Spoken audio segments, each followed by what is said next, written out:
Good afternoon.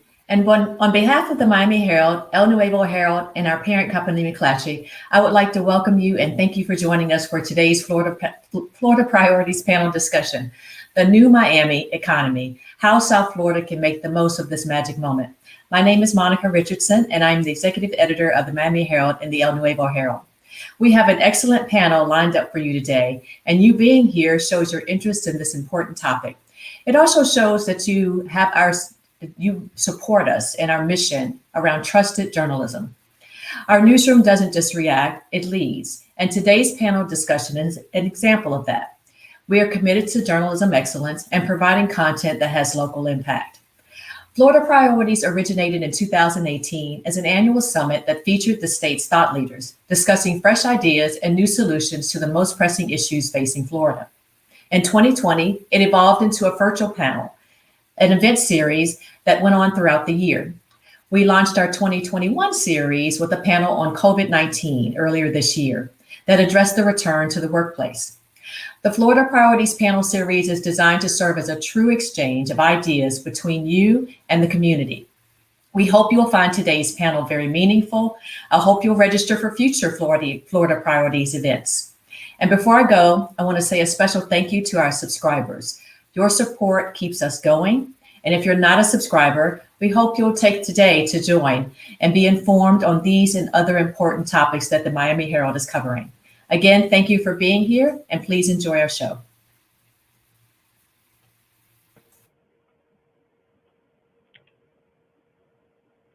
Good afternoon. It's a pleasure to be a part of the program this afternoon. I'm Mike Finney. I'm the president and CEO of the Miami-Dade Beacon Council. I would start this off by just reframing the title for this program, The New Miami Economy, How South Florida Can Make the Most of This Magic Moment. I thought I'd put a little teaser out there and say, instead of a magic moment, how about an opportunity for Miami? And so let's think about this as an opportunity for Miami, and more to come from the Beacon Council about this opportunity that we have in the not too distant future. So what is Miami, and where are we positioned at as a community versus the rest of the United States, the rest of the world? We have one of the largest populations in the United States.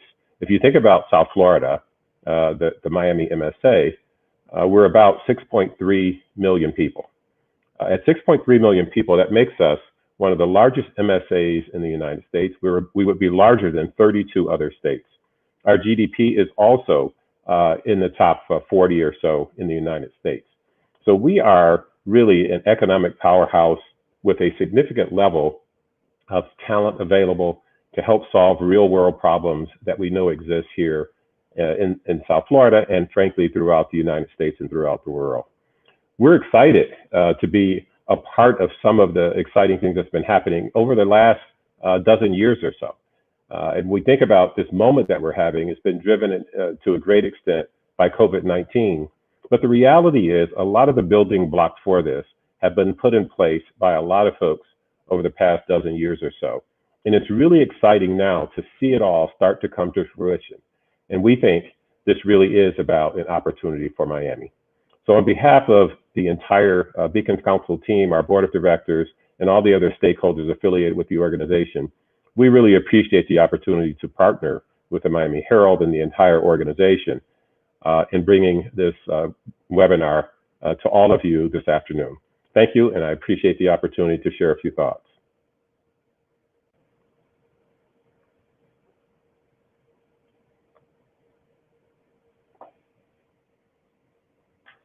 I think I forgot to unmute, so this is a virtual panel.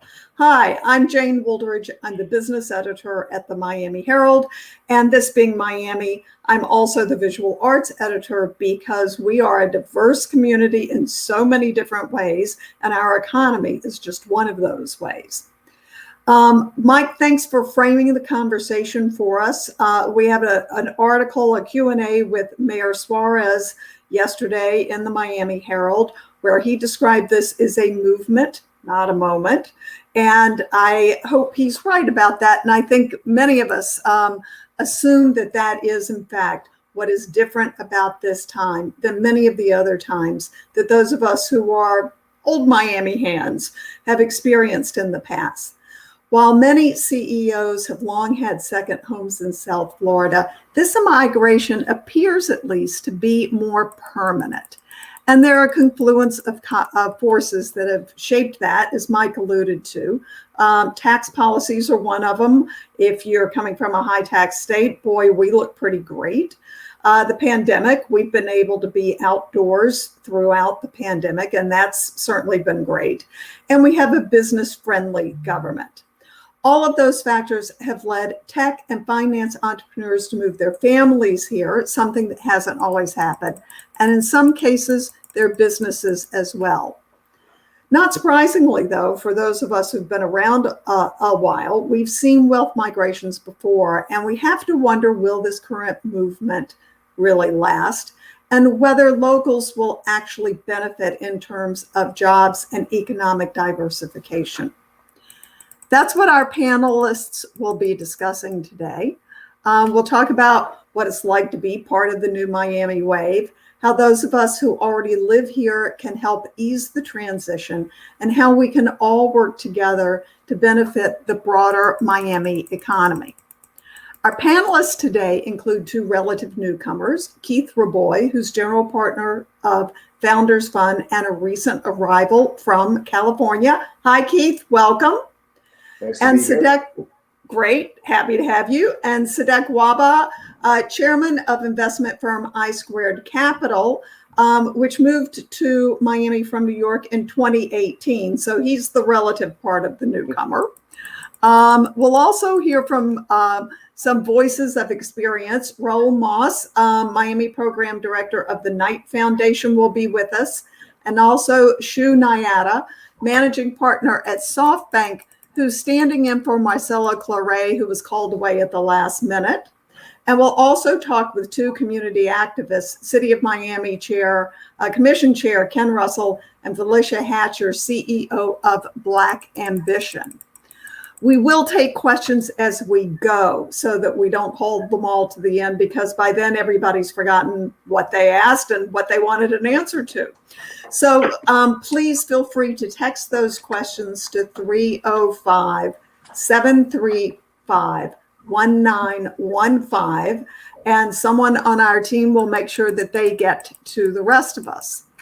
One programming note, because that's part of what we do. Many of you who are joining us today may also be interested in an event we have slated for June 3rd at 1:30. I believe that's next week. And that's going to be Mayor Francis Suarez, who will be chatting with the Miami Herald's editorial board about his efforts to attract tech companies, other issues facing the city, and I'm told the future of the Republican Party.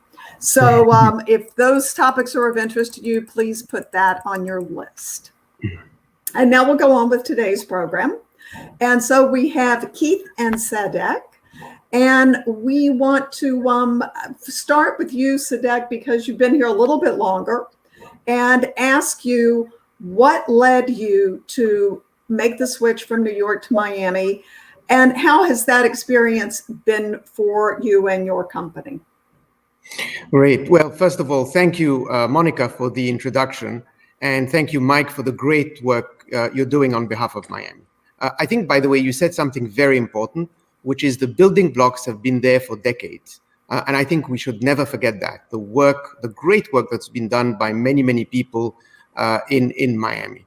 And thank you, Jane, for organizing this event and the generous intro. It's also a pleasure to be with Keith on this panel. We happen to have been neighbors during our graduate studies, but in fact never had the pleasure of meeting. So we needed sunny Miami to connect us. Let me answer your question about how has it been. And I can tell you right away, fantastic. So what makes Miami attractive, and what can we do to make it even more attractive? I think that's key to what we should be talking about. In no particular order, I'd like to mention a few factors, but let me start maybe with the obvious ones, which even though they're obvious, nonetheless, we should talk about them every time. So the first one is sunshine and great weather.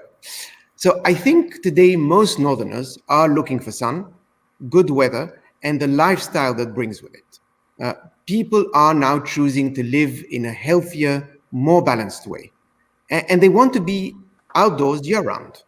And you can only do that, in my opinion, in Miami. And people are voting with their feet, moving from New York, Chicago, Boston, and so on.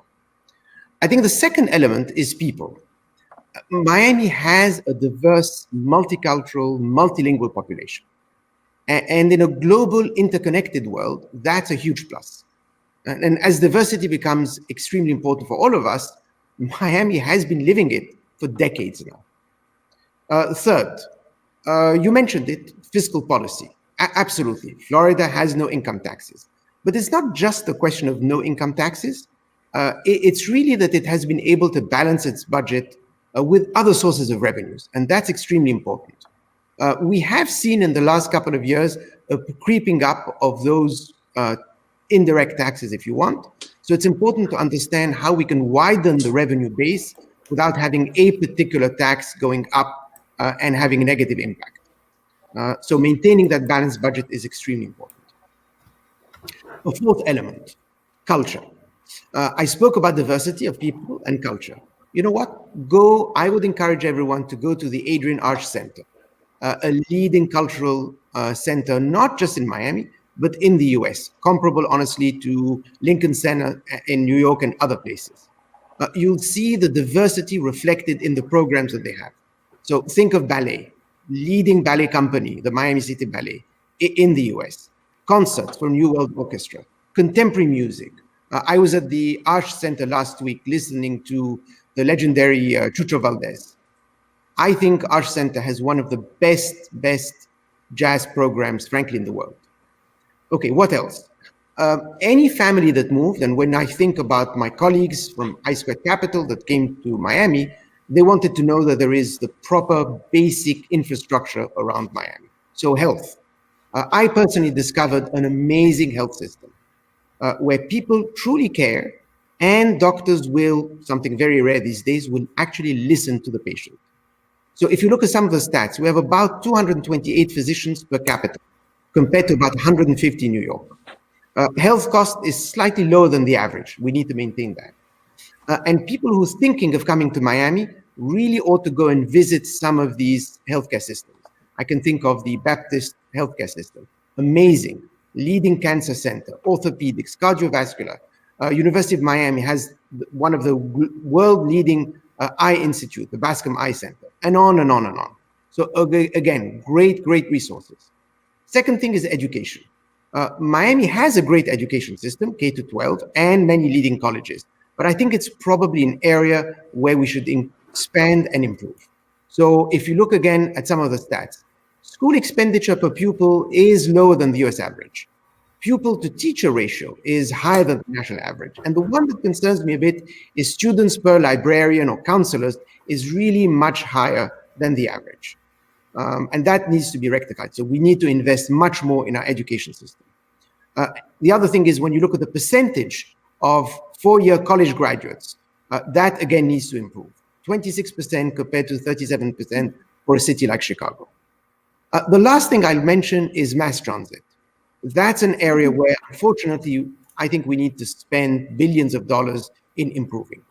Most people drive in Miami versus, let's say, a city like New York. 70% drive in Miami versus 22% in New York. And the opposite is true for mass transit. You have about 57, 60% that use mass transit in New York and only 11% that use it in Miami. So what we really need is efficient and, the key word, affordable transport. And that's a major challenge, I think, for a city like Miami. Now, Keith is our tech guru, and I'm sure that there is smart introduction of technology across our transport sector. Infrastructure will make Miami one of the most efficient and innovative cities in the world. So Mayor Suarezs is going to talk about how to bring in tech.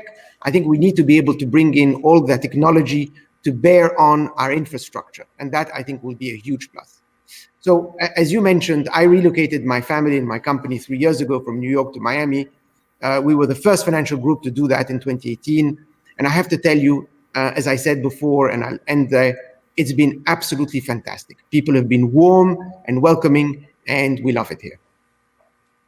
So Sadek, thank you. Thank you for loving my city. And I saw you at the Arch the other day, and I am, anybody who knows me knows I'm a huge culture fiend. And so I'm always gratified when other people love it as much as I do. Keith, you're barely just here. Well, a little bit more than barely. But as a real newcomer and somebody who comes from both California and the tech universe, how has this experience been for you and your fellow techies? We're all happy to have you, but we want to know more. So tell us how this transition has been for you. Yeah, we're thrilled to be here personally, professionally. My friends, my colleagues are all extremely excited to be here. Everybody's been thrilled. It's been really easy to persuade people to recruit their friends, their families, their colleagues as well. So there's a network effect, sort of exploding right now because everybody's happy. You walk around the streets here, people are happy, they're having fun, they're enjoying life, they're healthy, they're succeeding. The government isn't fearing or penalizing success, and that's unusual for people in tech.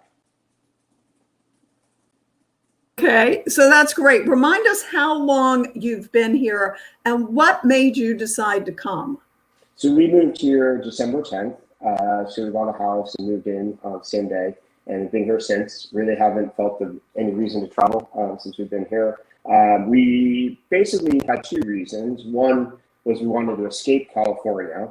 So we spent the summer spending date night with my husband, searching around the globe of various places where we could live, so we could escape, from the ancien regime in California. And we decided very quickly that using a set of criteria, pretty obvious set of criteria, that in the United States, the only real option that would be exciting, invigorating, was Miami. We did consider places outside the U.S., and that's has lots of consequences professionally, socially, et cetera. Just time zone adjustments. But in the U.S., Miami was the obvious choice. So again, I'm always gratified when people love it as much as I do.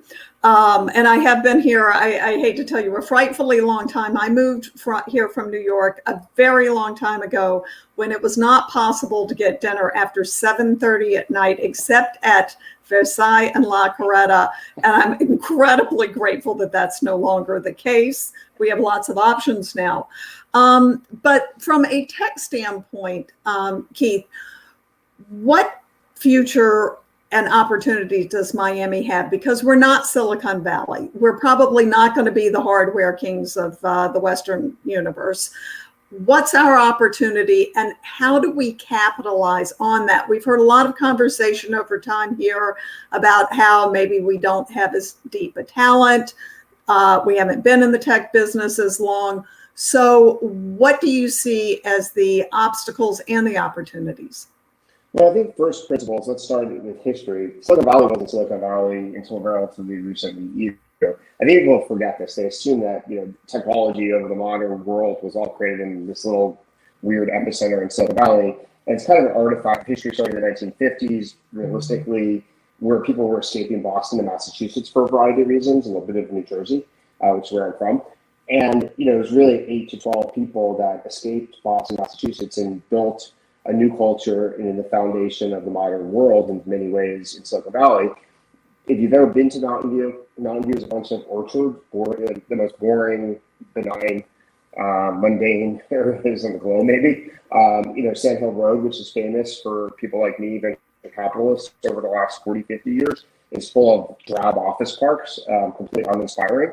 The only reason people moved there was they were escaping things, and they found the license and liberty to pursue their dreams. They also found a set of investors that had a different risk appetite than everybody else on the globe, all concentrated in a very small region. And people made the trek, entrepreneurs, founders, aspiring founders, made the trek across the globe to find this risk capital, which was willing to finance things that people wouldn't touch and not be too stressed and not too concerned about losing money. And that was very rare. It's still actually fairly rare in the world, but it's extremely rare back in like the late 60s, early 1970s when Silicon Valley started taking off. But there's a lot of mythology around Silicon Valley about deep tech talent, about this or that, and most of that's actually false. There's several good books and movies, documentaries I recommend. Nothing Ventured, Nothing Gained by PBS is quite good on the history of venture capital in Silicon Valley. There's a great book about the history of Silicon Valley from 1969 to 1983 and the foundations of 5 different industries called The Troublemakers by Leslie Berlin. I highly recommend these sources for people who are considering rebuilding, technology centers anywhere, but particularly in Miami. Then the second thing is about the foundations here, which is fundamentally people want to live in a place that's attractive, and weather, health, infrastructure, education, all of those things contribute. But fundamentally, you can give people the choice to pursue their professional aspirations in a high quality lifestyle. Most people are going to vote with their feet in favor of that. The other thing that people forget, and pretty fundamental to what I've been doing, is you really don't need to recruit people to move here as much as recruit people to stay here or return here. I have this conversation about once a week these days where someone comes up to me on the street and says, "Oh my God, you're my mom's favorite person." The first time this happened, I was kind of quizzical and kind of taken aback. And basically what's happened is a lot of people grew up in the Miami, South Florida area, went away and moved away from their families because they felt they needed to professionally, particularly in technology, but not just in technology. And now they feel they have the license to return home to the roots where they really want to be. And so their families are really appreciating this movement. I'd say six of the CEOs I work with are actually from South Florida. And a huge fraction of them always wanted to stay, but they didn't feel they could without compromising their goals in life. And now they feel that they can return to their roots. And I think we're going to see more of that. Well, that really leads to, I think, a really critical question that I'm going to ask each of you, which is what does it take from where you sit to get people who are either returning or newly arrived to really care about this place and make this a long-term play versus, COVID was dreadful, but here we are now. And Keith, you have not yet been through a hurricane. My advice is second home, get out of here if you can. That's not a nice thing to say for those of us who can't, but it's a little rough. So what does it take to keep people? We had hurricanes in New Jersey. They weren't quite as frequent, but I definitely went through a few hurricanes. So, I think, look, I went out to Stanford. The first time I went to California was a freshman year of college. I'd never been to California before. And I wound up staying for effectively 30 years of my life. So I don't know if people move and they enjoy what they experience, the art and design, the culture, the food, the retail, the environment, the people, the diversity, the refreshing conversations, they're going to stay and build a family here. And that's my goal, is to get people to overcome the inertia, to return to their roots or move here for the first time. And then a reasonable fraction of people will just stay, just like I ended up staying in California for 25 or 30 years, even though I never expected to. Right. Sadak, you have had a little bit more time here. How do you think what made you get engaged in the community more than just a place to live or work? And how would you suggest the community help encourage others to really take ownership of this place? Yeah, no, it's a great question. And I think the key ingredient at the end of the day is the people in Miami. As I said earlier, you have a diverse, multicultural, multilingual population that in fact has been extremely welcoming. And so when you have people who welcome you and really solicit your help to, in fact, better our city, that is extremely important, because then it encourages people to be much more involved, to participate in whatever activities they're interested in, be it cultural, be social, be political. As Keith was saying, you have great food today. You were telling us a few years ago you couldn't find anything after 7:30. That's completely changed from what I can see, and we can see every day new restaurants being opened. So you have a vibrant community. That vibrant community immediately attracts people to come in. But I want to go back to some of the fundamental building blocks. That's all nice, but you really have to have the infrastructure that allow people to find work and go to work in an efficient way. That's why you need to have an education system so that people can take care of their children and feel comfortable that they're not leaving wherever they left a good school to something which is not as attractive. They need to feel comfortable that they have affordable healthcare, That's extremely important. And they need to be able to have, because it is becoming expensive, a good transport system. So these elements, if you want, which is the basic infrastructure of any city, are extremely critical. Because we have, nature's given us great weather, except maybe for hurricane season. That's okay. You have the equivalent elsewhere, but you have great weather, great topography, and so that we should always protect and cherish. But I think you need to put together that infrastructure and continue to invest in it, because that is what is going to attract people. Thank you for those thoughts. These are not, that's not something I haven't heard before. I have heard it before, but I think it's also really important for us not only to love the place we are, but think about how we can strengthen it to provide not only for people who are moving here from other places, but also for those who have been here and will continue to live here. From the audience, we have some questions that have come up, and I'm going to start with this one, which is, will the tech boom, and this comes from Claudia, will the tech boom invest in local citizens and give them work at living wages? Which is a little bit to the talent question, I think, Keith. But, you know, there's skills that we have here. There's skills maybe we have less of here and want to develop. Are there, from what you know, from what you're invested in, from what you see, are there going to be jobs for local people? Well, tech companies are fabulous at job creation. I mean, that's the greatest job creation engine in the history of the world. So if anything, the opposite is the problem of technology companies create lots of jobs and want to fill them all. And right now there's a hot market and not enough talent to staff all of these companies. We also pay extremely attractive wages. Fundamentally, the company's employees at almost any tech company, the employees are the owners. Every company I've ever been involved in 21 years gives every single employee equity in the company, so they're owners. But we also pay incredibly high cash compensation by any standard anywhere in the globe in any industry. Maybe professional athletes make more money, but that's about it. So any job in any tech company is going to be extremely high pay by any standard. Mm-hmm. This kind of brings us to the next question, and I'm going to bring in a couple of our other panelists here because they have had a little bit more experience in our city, or at least Raul has. So Raul, I'm going to ask you about the need to a little bit what Sadek has talked about, to create an infrastructure that serves all of our community, education, mass transit, and also that will, as someone in one of the questions said, will not embolden gentrification. While this is an inexpensive city to live in terms of relative to New York or London, it's not a cheap place to live if you are making a median wage here, which is a little under $60,000.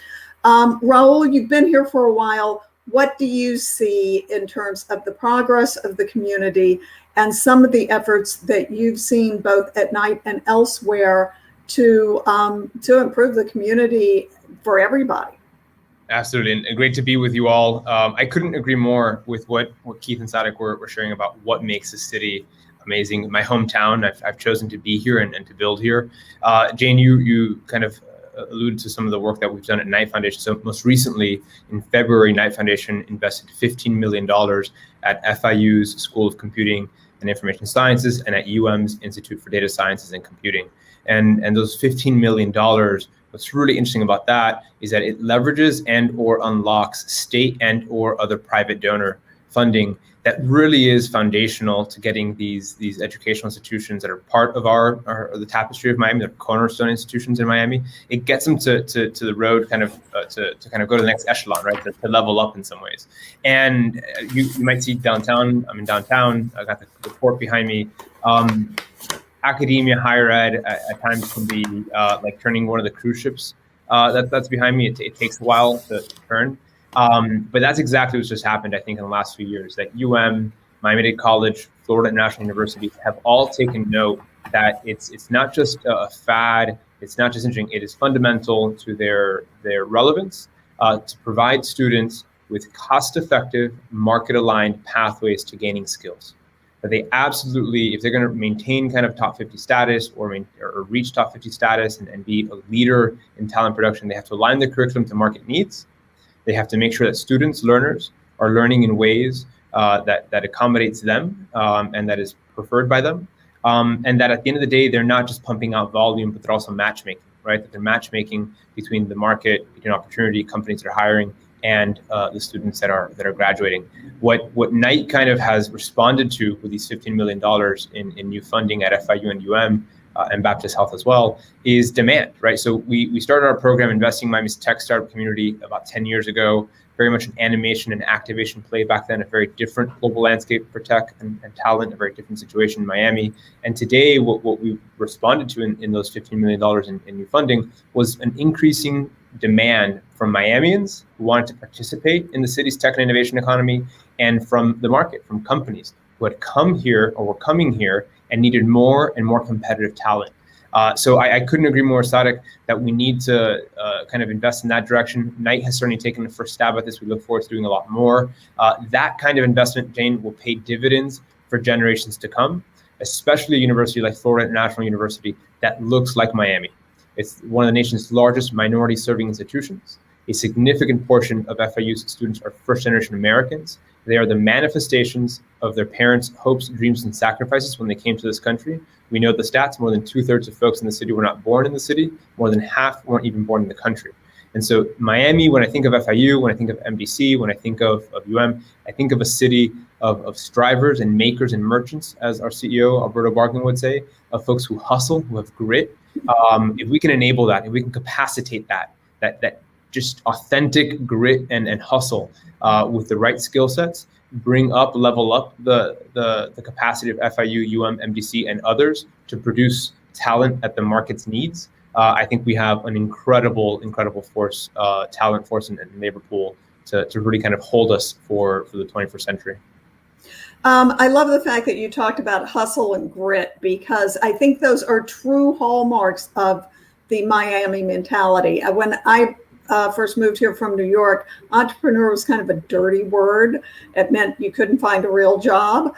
And what I loved about Miami was that everybody had game. People were moving, they were interested, they were going to figure it out. And I think that's a quality we have managed to retain. When I think about hustle and grit, I'm also thinking about Marcelo Claret, who started, for those of you who don't know, he actually started selling cell phones out of the trunk of his car when he was in school, and it ended up creating a company called Bright Star, which he then sold. And today he is with Softbank. He is the CEO of Softbank Group. Marcelo had to bow out this morning, and we graciously have Shu Nayata stepping in for him. So thank you, Shu. I understand that you may be on the wrong coast at the moment, but okay. I have kids, and it's after 9, so we're all good. Okay. Well, my first question is not the business question. It's, and when are you moving to Miami? No, house bought. I was going to move 2 years ago, actually. So Marcelo, I'm a poor substitute for Marcelo, but I'm happy to be here. You're sure? Don't tell him you're the better half. No, he has a better half. She'll kill me if I say that. Yeah, that's true. He built his business in Miami. He is a stalwart supporter of Miami. We have been excited about Miami for 2 years. In fact, our Latin America fund has been headquartered in Miami since early 2019. So I was always going to move to Miami. COVID put a delay in that plan, but now it's finally happening. Except now it seems like I'm following the whole crowd. So I have to keep telling people, no, I was planning to move before. Very excited to be moving this summer, and kids will start school in the fall. So I will be a Miami native, Miami resident, not native, Raul's a native, starting this fall. Well, that's exciting, and I'm glad you've seen the light. So let's talk a little bit about some of the investments that Softbank has made in this region and is making in Miami. There's a $100 million Miami Tech initiative that Softbank is funding.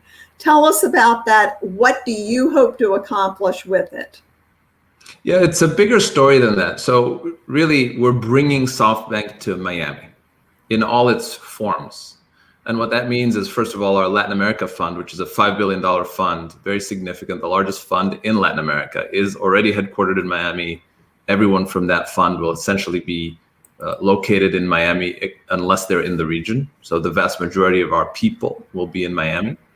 We are bringing the tip of the spear of SoftBank generally to Miami. So the whole purpose of the Miami dedicated funds is to bring all of SoftBank to Miami, to provide access to all of the funds that SoftBank has available in Miami for Miami-based companies or for companies that are moving to Miami.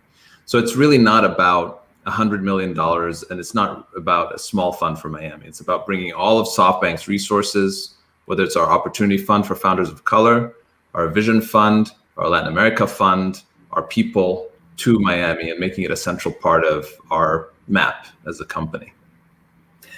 That's great news for Miami. One of the questions that I'm going to ask you that I've always wanted to, I don't know if it's one I've always wanted to know, but around for a couple of years, there's been this conversation about, could SoftBank potentially make Miami an AI capital, a capital for artificial intelligence? And we occasionally ask this question, so I'm asking it again today. What are the plans? We believe people are key to this business called tech. I mean, we talk about it as tech, but that's not really what it is. And in fact, often if you look in a tech company, there's no tech. They're just a bunch of people sitting behind computers coding. It is about the brain of the human being turned into code that then changes the world. It's a really remarkable thing. You could have one person sitting with a laptop in the middle of nowhere that builds a giant company. Remarkable. And so to us, it really is about human capital first. And AI is not some separate thing from humans. It's about people building machine learning skills and applying those to large pieces of GDP around the world. So in Latin America, for example, we have the SoftBank AI Academy, which will be headquartered in Miami, that is providing all kinds of AI training, machine learning training, data science training across our Latin American portfolio. We will keep rolling out programs like that and include ideally institutions in the Miami area as well. So the goal is absolutely to create a center of excellence around AI. SoftBank in general cares a lot about AI, and Miami will be a central part of that. So the question keeps coming up in the chat and elsewhere, and Raul, I know you've heard this question a few hundred times, which is, how do regular people in Miami access this opportunity, whether it's a specific job, whether it's training, whether it's, getting better investment from new coming companies into the infrastructure concerns that Sadek talked about and that we all recognize are real here. So how, and I saw in a Twitter thread the other day, something that said, Miami's a great place for those with 130 IQ and over. How do we transfer this moment to be the benefit for people who are normal working people, smart, a lot of them, not smart, a lot of them, community-based, educated, not educated, but they live here and they help all of us create this wonderful place called Miami. So how do we broaden the benefit? Well, I'll just share one thing, and then Raul, I'm keen to get your thoughts too, because you've been thinking about this so long. But we fixate on this word disruption. And in Silicon Valley, it's the term of art. That's what companies are doing. They're disrupting. I think the time for disruption has come and gone. What's happening in technology now is very different. It's much more broad-based. So in Latin America, for example, very few of our companies are actually disrupting anything. What they're doing is much more powerful. They're including, because a lot of the pyramid population-wise has been excluded from the benefits of innovation.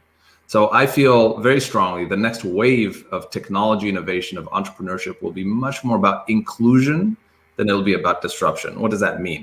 It means bringing financial services to the middle of the pyramid, means bringing all kinds of services that were traditionally too expensive to everyone else, because what tech does is it makes things a lot cheaper.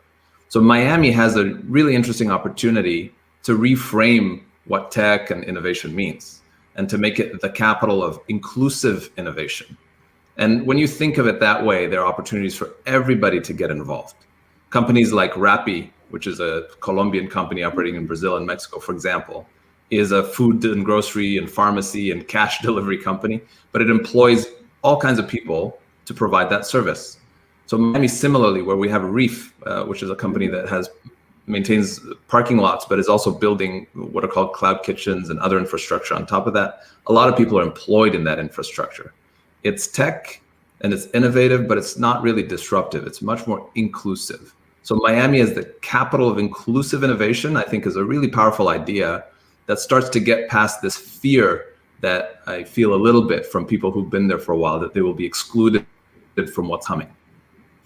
I think that's a great point, because the Miami story is all of us, many of us, who came from somewhere else and again went back to the grit and hustle, whether it was, the person, the common Miami story is the person who moved from Cuba, had to start over completely, started from ground zero, put their kids through college, or just got food on the table. And so I appreciate that viewpoint. Raul, what is your viewpoint here? Yeah, so a couple of things. One, I'm gonna push back on the whole 130 IQ thing. Good. That's true. When I think of ordinary Miamians, I think a lot of the folks that share attributes of what you just shared about the Cuban diaspora, Cuban exiles, we can say that about Venezuelans, Colombians, the Haitian diaspora, the Caribbean American diaspora, you name it, we can say it. The city is a city, it's not a city of last resort, right? Like the city of choice for literally millions of people who have sought out their version of the American dream. When I think of ordinary Miamians, I think of the students at UPE, at FIU. UPE is FIU's largest student tech organization, an engineering fraternity of sorts. Those students are sons and daughters. In some cases, they are immigrants themselves. In some cases, they are DACA recipients. They represent the absolute best of the city. They hustle, they persevere, they have ambition, and they're seeking out how to forge a path for themselves professionally and personally in Miami. And so when somebody might ask, how does this benefit me? I appreciate Keith's comment about a lot of mothers. I can imagine Cuban mothers and grandmothers in particular thanking him. I can see that, right? Because there is this tension of someone graduating, a first generation American graduating from FIU CS, gets an offer to work in Seattle at Microsoft, and they're making six figures. That person, she is her parents' manifestation of all the hopes and dreams and sacrifices and efforts, Jane, that you just called out. I'm really happy for that person, because that person is benefiting from what FIU is meant to do, which is give folks an ability to gain a career and skills and improve understanding in life. I really would like that person to be here, though, right? And so when I think of this tech moment and this movement, as Mayor Suarez would refer to it, I think of the normalization of Miami. I think about what Shu just shared around why companies would choose to be here, because there's a certain kind of person and talent and consumer in Miami that is really the ethos, the common thread of where we think economic development and the world's economy might orient itself to in the coming decades. And so the ordinary Miamian to me is a student at Miami-Dade College, a student at FIU, the student at UM, who wants to be here, who wants to pursue a professional career here. I think that's one piece of it. And many of these universities look like Miami. They represent this city, right? So that's definitely one piece. The second piece, I think, on the consumer front and getting to what Shu was sharing, there's a company in town that founders have been here about 2 years now. They just kind of came out publicly with a product called Fortu, banking for underserved communities, particularly Hispanic and Spanish-speaking Americans. That is, when I think of my own family, we still have family. My grandparents emigrated here from Cuba, Jane, as you mentioned earlier.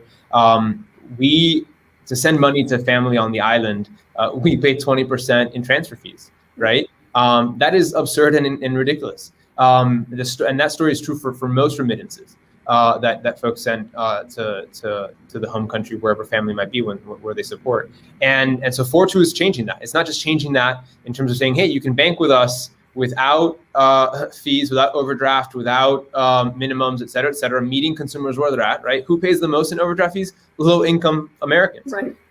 They're the ones that get hit the hardest, right? It's borderline kind of predatory in my view. And who pays the most in sending wires, right? And sending remittances home? Low-income, working-class Americans, immigrants. And so a company like 4.2 that chose to be in Miami 2 years ago, right, before the pandemic, before Miami Tech started trending on Twitter, they chose to be here because of the consumer, and exactly to what she was saying, because of where they saw economic growth coming from, where they saw enterprise value was to yet to be tapped and created in a more inclusive way that met the needs of a part of America, part of community that have been overlooked for so long. So I am very optimistic about Miami Tech, not because of the Twitter moment or the shine. I'm optimistic because it matters to the lives of Miamians, because it will improve if channeled correctly, if channeled well, if stewarded well. It can improve not just the opportunities presented to Miamians in terms of professional opportunities, and not just to the entrepreneurs who are building companies here who can hire from a deeper talent pool, but to the ordinary, as you shared it, Jane, the everyday Miamian who's shopping around for products, for services, the consumer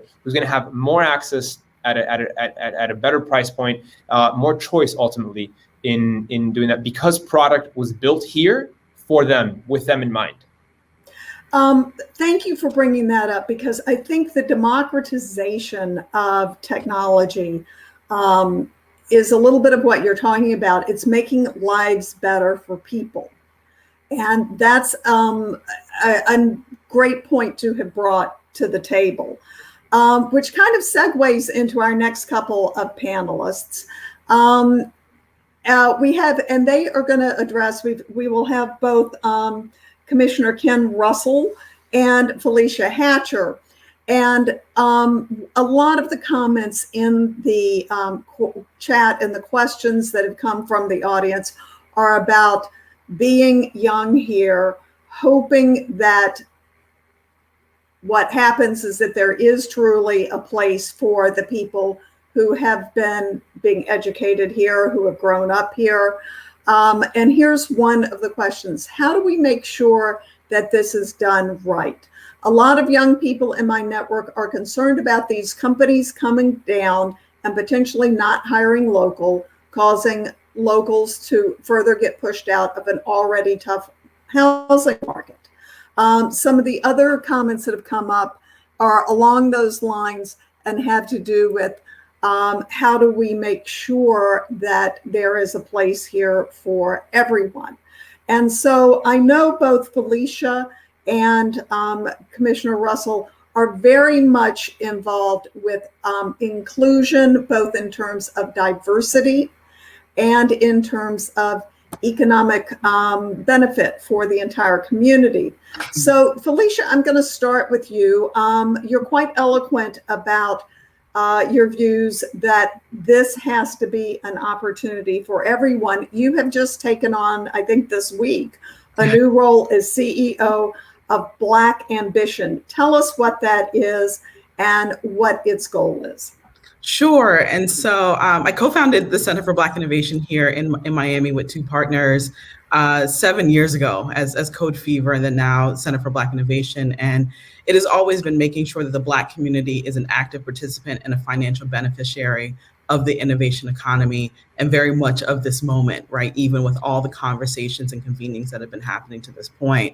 My new hat that I'm wearing as the CEO of Black Ambition is the brainchild of Pharrell Williams, who wants to make sure that Black and Latinx startup founders not only get access to capital through a annual prize competition, but then also really get access to unprecedented mentorship at the highest level within his circle, and the partners that are a part of that as well. And so being able to address the capital access component at the seed level is really much a big concern of ours, and where the organization is shaping and going for the future. And so, Jane, the question that you asked about, should people, what is happening and how people are going to be pushed out is very much a big concern that a number of people that are not a part of the normal technology conversations should be asking those deep questions of what tech is going to do, what it has done, and what we really want it to do for the future. And so, as a result of this tech boom, we should see our lowest performing schools increase in their performance, in their capabilities, in the resources that are allocated to those schools, if we are truly aligning technology's best intentions to our city. When we talk about our workforce and Black workers, according to the census, only representing about 15% of the workforce, but only 8% of the computer-related occupations, we should see an increase in the number of people in the Black community, the number of graduates that increase opportunities and job access in those computer-related fields. Our housing, should be more equitable. Like, we should see technology influence and catapult our community in every aspect of what makes a lived experience and making sure people's basic Maslow's needs are met. Like, at minimum, we should all be seeing that. I think where we need to work on is making sure that we put either the right policy in place, we put the right pressure, we advocate from a grassroots level as ecosystem builders and ecosystem architects that are designing this in ways that align that intention and then hold the people that are coming to Miami accountable. I think we have enough power and energy amongst everyone to be able to do so. Knight has fueled that for the past 10 years.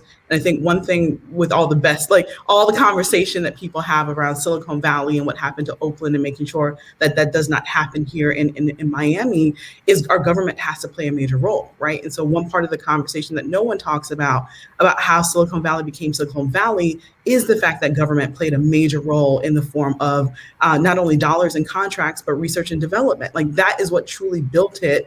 And then everything else came along. And so making sure that we are looking at what it truly means to build an inclusive innovation economy here, the dollars that it takes, the resources, the right people that align, the right intentions, and then also making sure that we squash the bad players because they naturally come up in any ecosystem. Understood. And that's why we have Commissioner Russell here with us today. Now, Commissioner Russell, we know you can't run the universe of all of Miami-Dade County. With 34 municipalities, I think it's always an interesting dynamic here. But what role can and should government play, particularly as it relates to the City of Miami government, around ensuring that dollars go to investing in, whether we call it infrastructure in terms of education or opportunities? What do you see as the role of government? Thank you so much. It plays such a huge role, and I can see by the furrow in my head as my face came up on the screen that I'm really concerned. It's not just a conversation of will Miamians be included in this movement, it's will they be a victim of this movement? And if Mayor Suarez is the cheerleader of this movement, I have to be the gatekeeper. We have to have a good cop, bad cop relationship because government is the policy setting body that can welcome tech in a way that serves our community instead of letting us be a victim of it if we simply don't have our eyes wide open.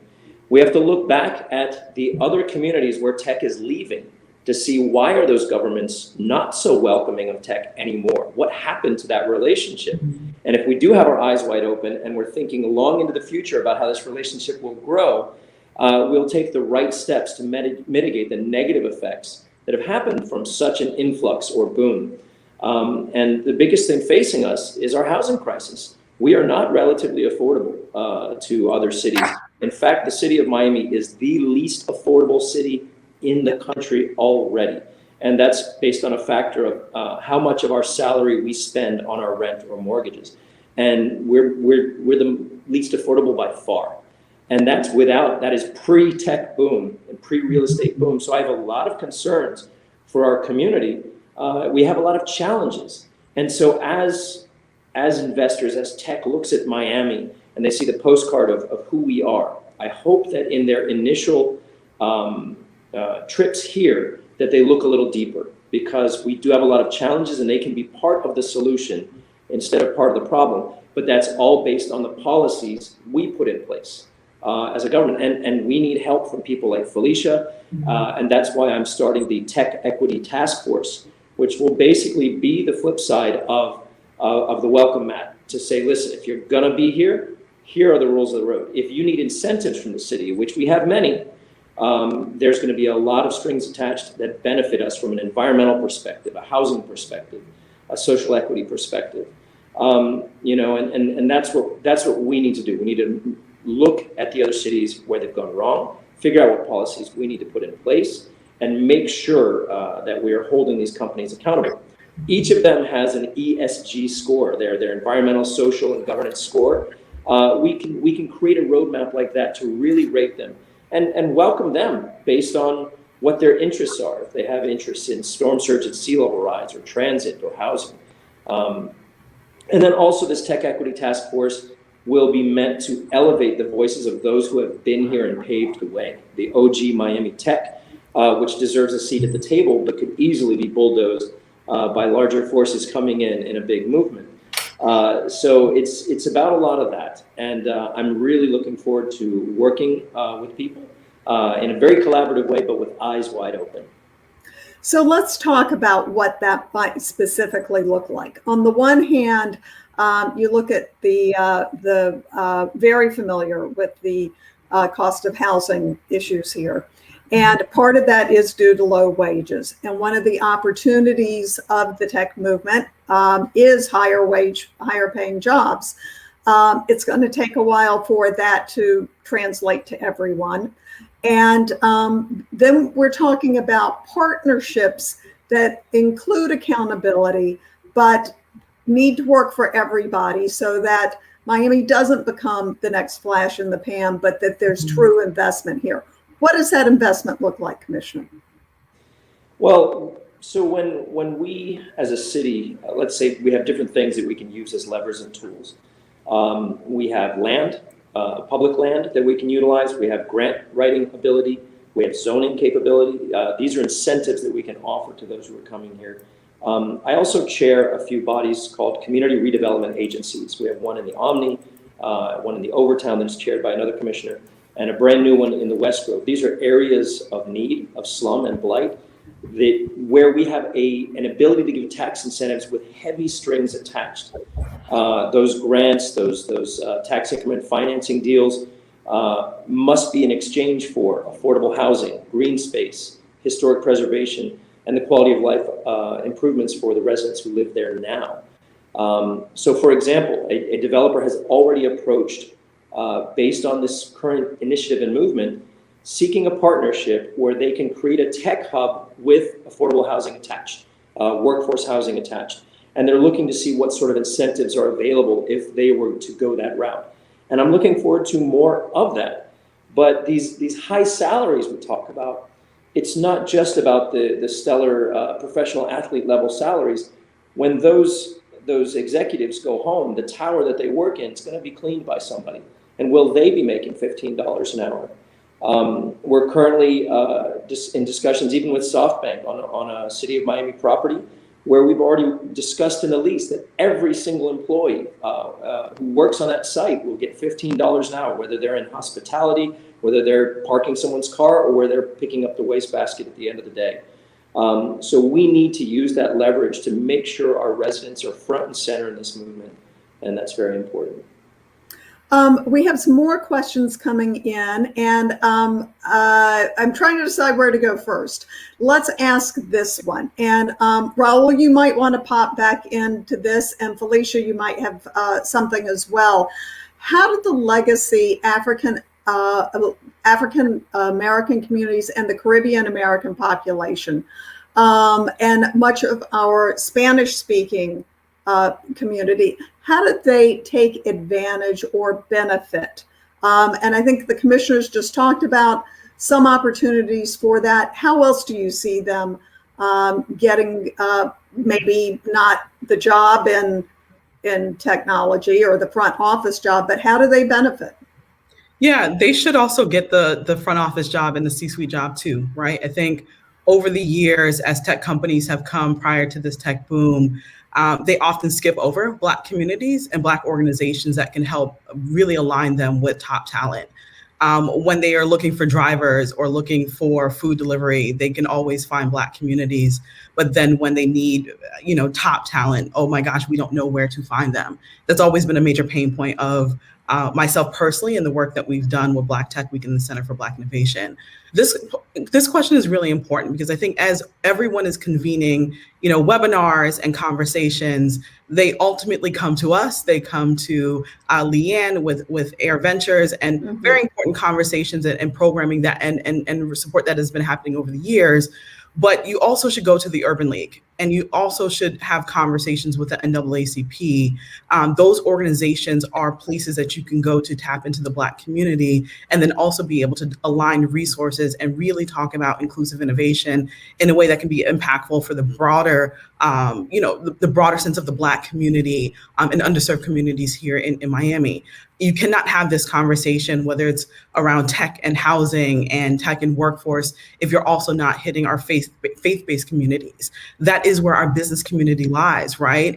In those places that convene us on an ongoing basis. And so much has skipped over these places that can really truly align to make sure whatever is happening is ultimately impactful. But then there are also organizations. You have Black Girls Ventures here. You have Black Men Talk Tech.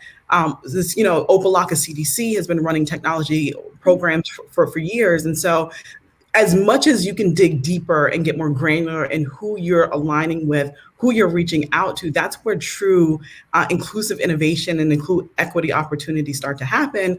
But then there are resources, right? You have a New Growth Innovation Network who is also convening business leaders and workforce partners and equitable small businesses and civic infrastructures. And they're convening people to make sure that not only are we measuring what is happening, we're able to hold people accountable, and then we're really connecting people to resources. And then the other part of this is this conversation around the tech, the tech economy and what all this means has really been centered around the city. And we also have to have a county and then a regional conversation about the resources and truly what's required. And so those are some of the areas. And I would say the last part on connecting, the African-American and Caribbean community to the resources is also looking at our job descriptions, our JDs, as we're announcing opportunities. We did a study with Center for Black Innovation a few years ago, and we looked at, in the IT space for tech opportunities. And I think it was like 60% or 60 to 70% of those companies required you to speak Spanish or Portuguese. Well, if we're not training our communities and we're talking about access, and they're getting the skills and they're going to the coding programs and they're graduating from FIU and Florida Memorial and Miami-Dade, but we're also not including Spanish language and Spanish immersion in our technology programs, are we truly creating opportunities for Black people here in Miami? And the answer is no.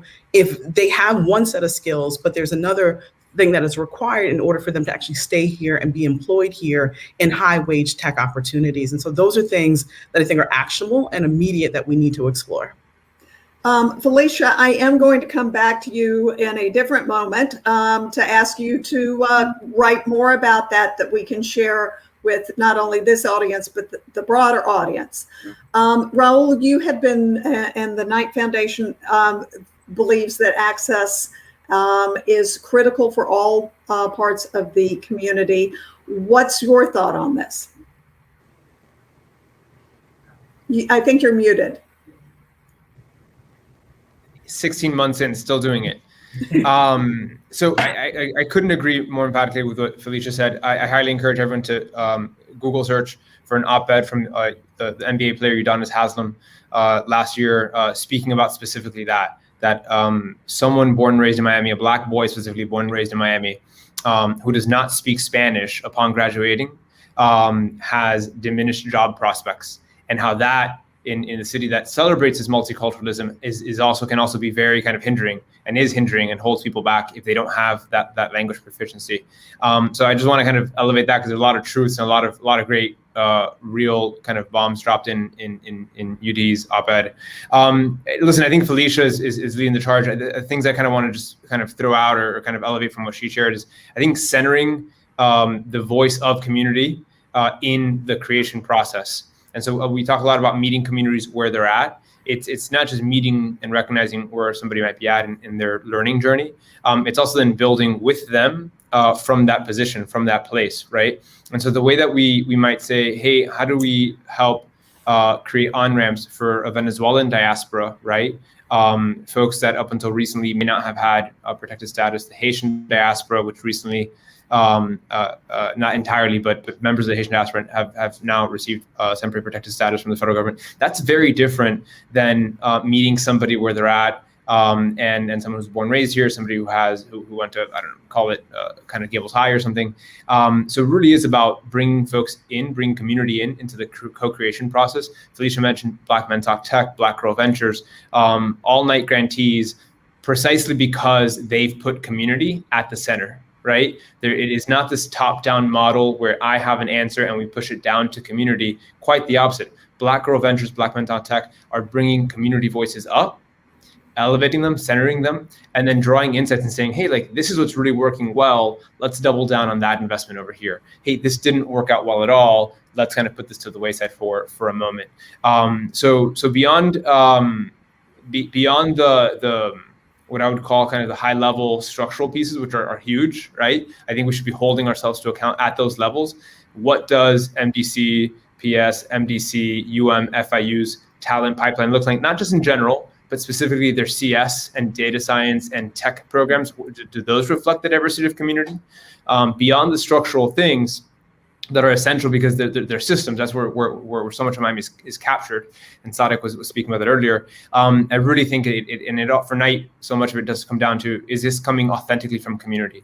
Is this something that community itself is asking for, is seeking, is driving, is building? And are we elevating all those voices, all those ideas, all those resources up to create systemic change? If so, I think we've got a really great chance of solving this. That's terrific. Sadek, you wanted to weigh in here on some of this conversation. Delighted to hear from you. Yeah, absolutely. Look, what I would add is we have to be very careful not to think of the tech economy as something which is on its own and can develop without the rest of the system. That's extremely important because otherwise it won't succeed. For the tech economy to develop, we need to have that broad infrastructure, and Felicia had brought some of the key elements. So it needs to include an education system where you can bring up those talents, both languages as well as technical skills. The universities with programs, which of course the Knight Foundation, as we heard, is doing. The road, the housing, affordable housing, affordable transport. So all of these elements of the Miami and the greater Miami infrastructure is critical, really, so that you can have a vibrant, modern, and growing tech economy. You can't do A without the others. I would draw your attention to the Biden American Jobs Plan. One of the reasons I like it, and I'm for full support of that plan, is because it has a broader definition of infrastructure. It doesn't talk about just the hardware, about the roads and the bridges, which of course we need to, but it does, for example, add over $100 billion in R&D. It does include a program for schools. And so these are important elements for our infrastructure. You can't have A without B. And I want to bring in Keith here, so we get the full panoply here.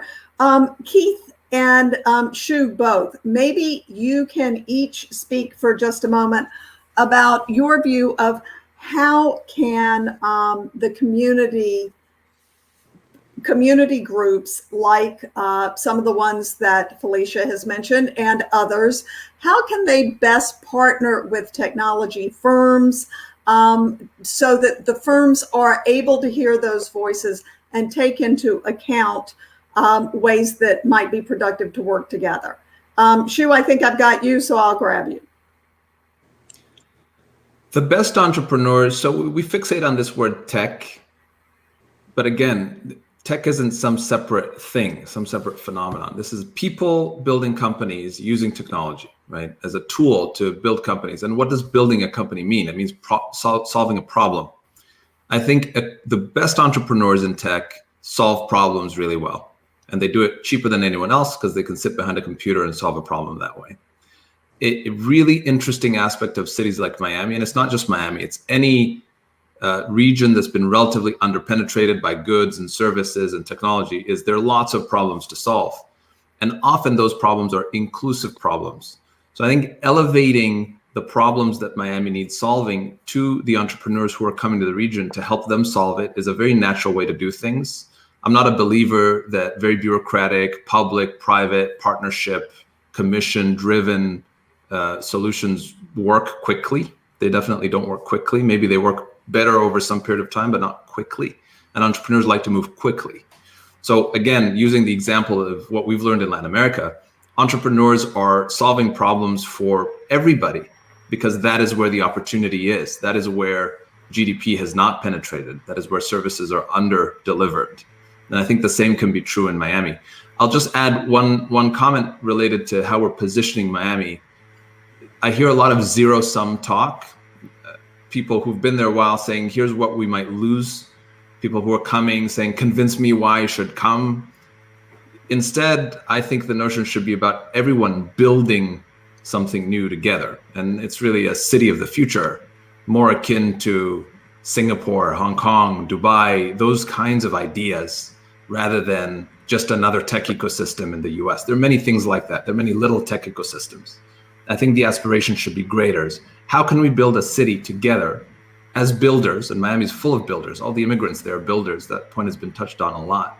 We're a city of builders and we're attracting new builders. The DNA is the same. How do we build the city of the future together with tech as a new component of it? But that's less about fixating on tech, more about fixating on inclusive building as a community of builders. That's a terrific note. And I think we've only got a moment left here. And so I'm going to go to Raul, who the Knight Foundation is such an important part of the way we do everything here. I used to work for Alberto when he was at the Miami Herald. Grateful that he has made this enormous impact at the Knight Foundation. So Raul, from the Knight Foundation's standpoint, what's the hope here? Is it this inclusive city we all build together? And how can we take the steps to do that? Absolutely. We believe in informed, engaged, equitable, and participatory communities. And we believe that those communities are essential to the health of democracy. All of this is about building a Miami that's of, by, and for Miamians, right? This is about building a community where folks feel that they can participate and contribute to the life of the city today and in the future.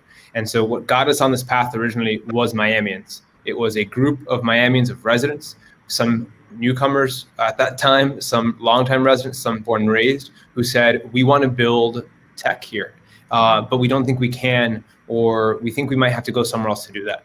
And we made a bet on a handful of different things, global trends, local trends, that Miami had a real chance at doing this. And when we say Miami, I want to kind of emphasize what a handful of folks have said, especially Shu. This is about people. Innovation is not some broad, sexy term that lives in the cloud. It is about people, human capital. People drive innovation. People are behind tech. People are what build and improve the livelihoods of others through the building they do in tech. And so this is absolutely about creating a Miami that's more inclusive, a Miami that's more participatory, that's more engaged, a Miami that presents more opportunities to more Miamians. That is ultimately what this is about for the Knight Foundation. It's about a more engaged city where Miamians are giving and contributing to the life of the city in this way, right? In a way that maybe perhaps 10 years ago wasn't as real. We have work to do, right? I think the moment we have right now is that we've bought ourselves the chance of success. We've bought ourselves a ticket to the dance.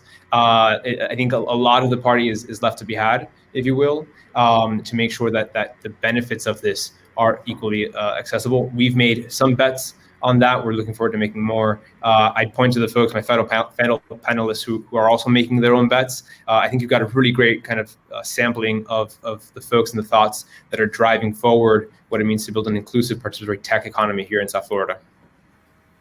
I want to thank each and every one of you for being with us. Absolutely, everybody here has brought great food for thought and has given us a little bit of a window of how we all need to participate in from different corners of the community to build a city that can benefit everybody here that we all want to be a part of. The Miami Herald is grateful to serve this community. As somebody who, I'm just going to go ahead and say it, I've been here for 38 years and at the Miami Herald, and I can tell you that I have stayed because this is an incredible city. All of you are great people. I'm happy to live and work with all of you, and the Miami Herald is very proud to serve this community.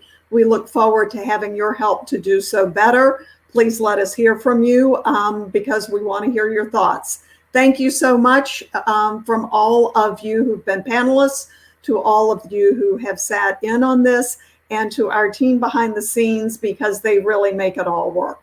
Thank you so much. Take care.